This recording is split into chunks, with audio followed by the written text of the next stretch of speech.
वर अनेक स्वातंत्र्यवीरांनी झेलल्या गोळ्या निगड्या छातीवर. म्हणूनच तर आज आपण उभे आहोत स्वाभिमानाने या भारत देशाच्या मातीवर.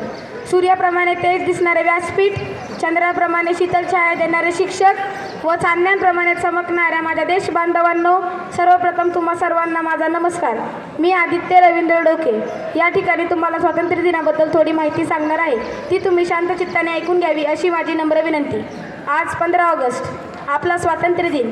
आज आपण या ठिकाणी भारताचा 77वा स्वातंत्र्य दिन साजरा करण्यासाठी जमलो आहोत. 15 ऑगस्ट 1947 रोजी भारत स्वतंत्र झाला व ब्रिटिश राजवटीपासून मुक्त होऊन एक स्वतंत्र राष्ट्र बनला. तेव्हापासून दरवर्षी हा दिवस भारतीय मोठ्या आनंदाने व उत्साहाने साजरा करतात. भारत स्वतंत्र होण्यासाठी कित्येक महात्म्यांनी संघर्ष केला व प्राणार्पण केले. स्वराज्य हा माझा जन्मसिद्ध हक्क आहे आणि तो मी मिळवणारच, असे ठणकावून सांगणारे लोकमान्य टिळक. तुम मुझे खून दो मैं तुम्हें आझादी दूंगा, असे गरजून सांगणारे सुभाषचंद्र बोस. करा किंवा मरा असा टोकाचा संदेश देणारे महात्मा गांधी. इन्क्लाब जिंदाबाद म्हणत हसत हसत फासावर चढणारे भगतसिंग, राजगुरू, सुखदेव अशा कितीतरी क्रांतिकारकांचे स्वातंत्र्य लढ्यात अमूल्य योगदान आहे. मित्रांनो, अनेक क्रांतिकारकांनी तुरुंगवास भोगला.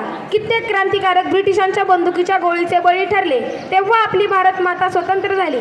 आज स्वातंत्र्य दिनाचे औचित्य साधून भारतात खूप ठिकाणी भाषणे, देशभक्तीपर गीते यांच्या स्पर्धा होतात. आज आपण अभिमानाने तिरंगा फडकवतो तो केवळ या महान विभूतींच्या महान कार्यामुळेच. 1942 मध्ये भारताला स्वातंत्र्य मिळवून देण्यासाठी महात्मा गांधी यांनी करा किंवा मरा असा संदेश दिला. यातून इंग्रजांविरुद्ध संपूर्ण भारत पेटून उठला व त्यातूनच आपल्याला 15 ऑगस्ट 1947 रोजी स्वातंत्र्य मिळाले. तेव्हापासून दरवर्षी लाल किल्ल्यावर भारताचे पंतप्रधान ध्वज फडकवतात व 21 तोफांसह सर्व शहीदांना श्रद्धांजली वाहतात.